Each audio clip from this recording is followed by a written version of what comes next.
Welcome to our channel, ladies and gentlemen. Raila Odinga and William Samoei Ruto signed a deal. In that deal, one of the things that they talked about is to end extrajudicial killings and to respect the rule of law, including human rights. They have stated very categorically that in their deal, William Ruto, as the head of the government, will respect the constitution and allow freedom of picketing. Now, as this is happening, there is a video that is going to expose Raila Odinga, and it's really going to put him in a very difficult situation. This is a video of a police officer who is paid by taxpayers' money, went on a shooting spree during a demonstration, and he shot dead a young man, a Gen Z. Now, as if that is not enough, secret cameras have captured the police celebrating. The victim who was shot was just lying just a meter away from him, and he is celebrating and enjoying. I want us to watch this video because I want us to look at it in relation to what Raila and Ruto signed. And we want to know whether this is a serious deal.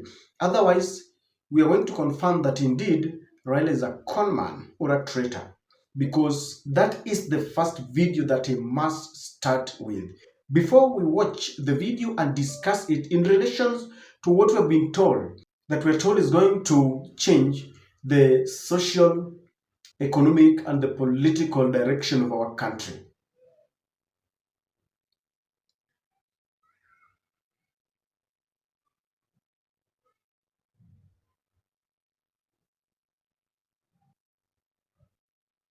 I want to humbly request you to listen to our young sister who, our young, I want to humbly bring to you our young sister. Her name is Hope. She is pleading because there is something she needs from you. Hello. My name is Raila Kamia, a student at KMTC Thika campus, in my second year taking a diploma in nursing. I'm here to ask for your help to help me raise my fee for this semester. Wazazi wangu hawajaweza kupata pesa ya kulipa fee kwa sababu walipoteza kazi. Nilijoin KMTC 2023 September, na hiyo semester ya kwanza ilikuwa tu sawa kwa sababu wazazi walikuwa wanaweza kupata pesa ya kukidhi mahitaji yangu, kulipa fee nini. Ingawa kulikuwa na mashida kiasi, lakini waliweza kunisaidia. Lakini nilipokuwa naingia semester ya pili, wazazi walipoteza kazi, na hapo ndio shida ya kulipa fee ikaanza. Na kwa tangu hiyo muda nimekuwa na shida ya kulipa fee, shida ya kupata pesa ya kukidhi mahitaji yangu ya kila siku, chakula, shopping, na imekuwa shida kubwa sana kwa sababu wakati mwingine nilikuwa nalipa fee one day to exam kwa sababu kwa rules za shule wamesema huwezi ukafanya mtihani kama hujalipa school fees yako yote, na ni mtihani na pia assessment za rotation. Na wakati mwingine tunapelekwa rotation za nje ya Thika, na hiyo pia inahitaji expenses zingine kwa sababu unafaa kulipia nyumba, maji na stima na chakula huko nje. Na tumefungua tarehe 3 mwezi March, na sijaweza kulipa fee, na kwa juu ya hiyo nimekosa hostel za shule. Kwa hivyo ilibidi nichukue nyumba nje na rafiki yangu ambaye tuna share cost kila kitu. Semester ni 6 months na tunalipa 4K each month for 6 months nyumba sasa. Na sina shopping, ningeomba pia mnisaidie pia niweze hata kupata hela za kufanya shopping na kufanya mahitaji yangu ya kila siku hapa na pale. Kwa sababu kwa sasa imekuwa ngumu kufanya hivyo kwa sababu wazazi wangu hawajapata pesa ya kukimu mahitaji yangu. Ningeomba mnisaidie kwa njia yote ile mnaweza, ile Mungu atawaguza. Vile jinsi ambavyo Mungu atawaguza, mimi nitashukuru sana, na nitapromise kuwork hard na kuwork smart, niwafanye wote mkuwe proud, sababu nataka kusoma ili hadi mimi baadaye nikuje nikasaidie watu wengine, niwasaidie watu wengine ambao labda wako kwa hali moja kama yangu, na niweze kuwa nurse ambaye atatibu watu na kusaidia watu hapo mbeleni. Asanteni sana, na naomba usaidizi wenu kwa njia yote ile ambayo Mungu atawasaidia. Asante. Ladies and gentlemen, let us help our sister. They are the future leaders. The school fees for the second semester is 39 Kenya shillings. We are looking for accommodation for her. We are looking at a house that ranges between 4,000 to 5,000. A semester goes for 6 months, so 4,000 times 6, that will be 24.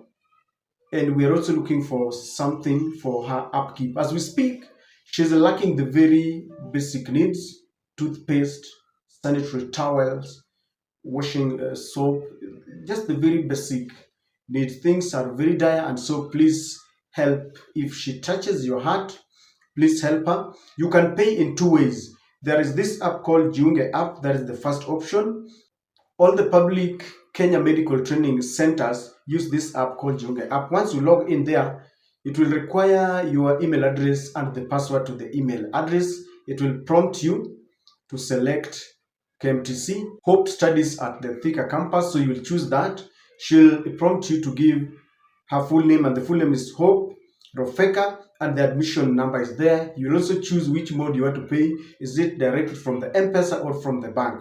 Please, if you can download that app, that goes directly to the bank, and it will reflect on Hope's Jiunge app. She'll receive a notification that that payment has been done. There are people who like paying it directly for purposes of accountability, but there are others who are unable to download the Jiunge app because they say it takes time. And of course, those who use iPhone, I got a call from US. Someone was telling me that the iPhone owners cannot download this app. In the event that you are unable to use it, just send the money directly to my M-Pesa line. The number is there. The name is Frederick Owoko.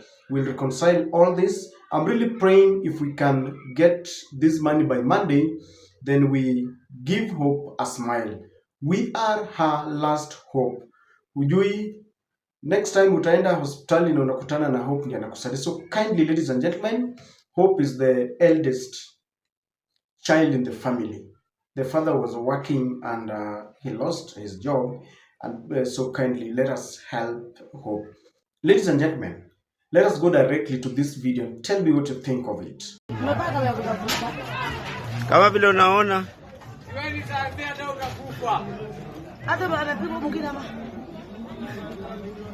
huyo jamaa ameanguka hapo, amepigwa risasi sahi, na polisi mwenyewe yuko hapo. Ndio huyo mwenye unamuona, huyo ndo amempiga risasi. Kindly mheshimiwa, tunaomba saidieni, na amesema ako radhi anaua. Unamuona ako ready kuua. As we can see, sisi tuko peaceful. Unamuona vile anafanya, huyo ndo ameua. Asi ukiangalia huyo ndo ameua, na anasema ako ready to do anything. Ndio huyo mtu amelala hapo chini sasa mwenye unamuona. Vile unamuona.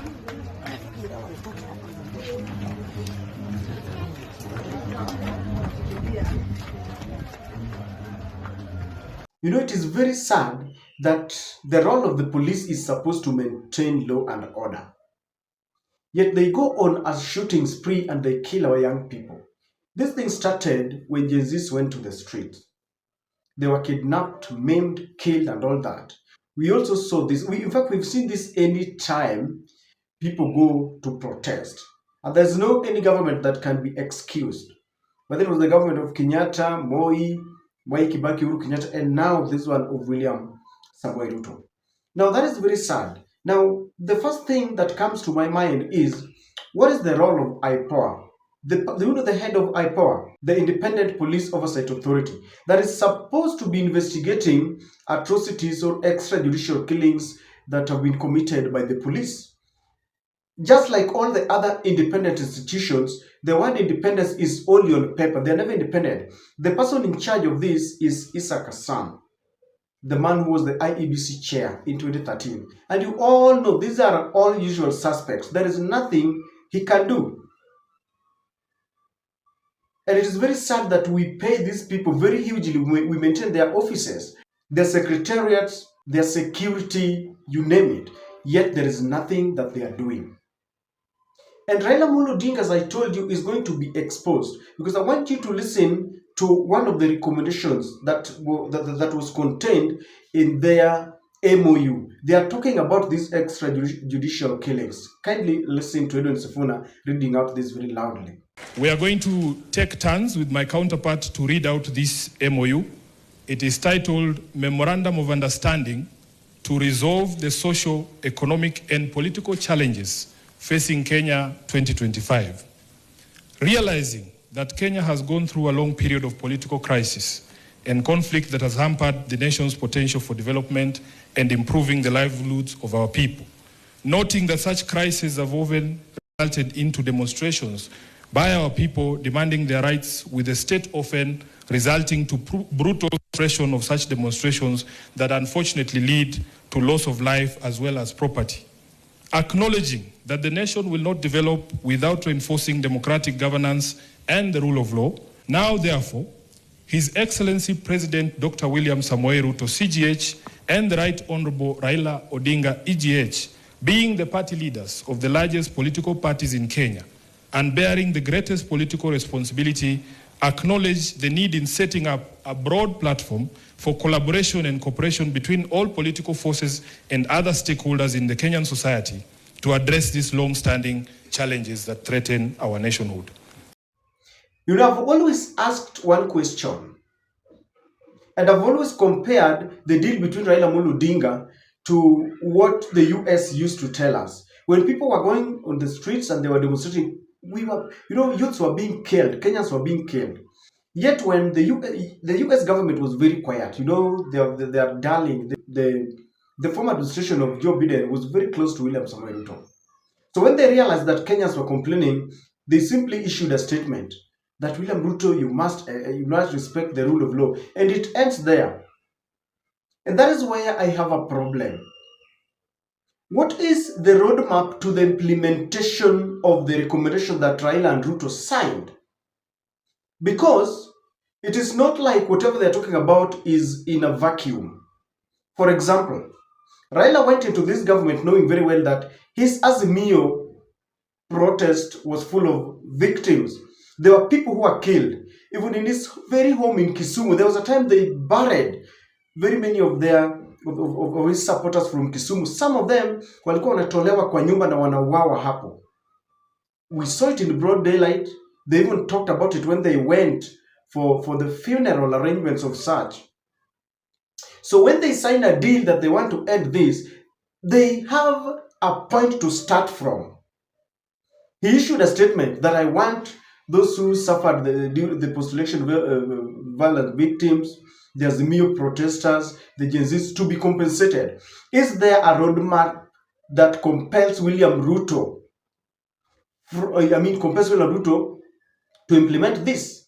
Because as he gets into that broad-based government, his people have been given ministerial posts. They kicked out Rigathi Gachagua allies that they divided the parliamentary committees among themselves. Principal secretaries are coming and they're going to divide them, which is okay. Raila's part and parcel, his votes were rigged. I have no apologies to say that. But as he gains, what about the people? Because he gets into government and it is an instant coffee solution. His people are appointed immediately and they start working immediately. People like Mbadi. What about the people who are killed? The Gen Zs and the Azimio protesters. So how long should we wait? How is he going to compel William Samoei Ruto to implement those? Let me give you another example before we come back to that video. During the NATCO report, if there is one thing that we didn't agree about was the cost of living. It was supposed to be the most vital. It was supposed to be the first one on top of their agenda. They never agreed on that. They talked about creation of those positions, but they did not agree on the high cost of living, which was supposed to be the number one. Now they are now coming back and telling us that they are revisiting the NATCO report. Yet even during their first meeting, they never agreed on it. What is the roadmap? Because William Ruto knows Raila. What is going? If William Ruto decides that he's not going to implement that, then what will happen? If you look, and that is one that happened. So they have a starting point. Even to make it worse, that shooting happened just the other day. Raila has said they want to stop this. They want to revisit. Will they succeed?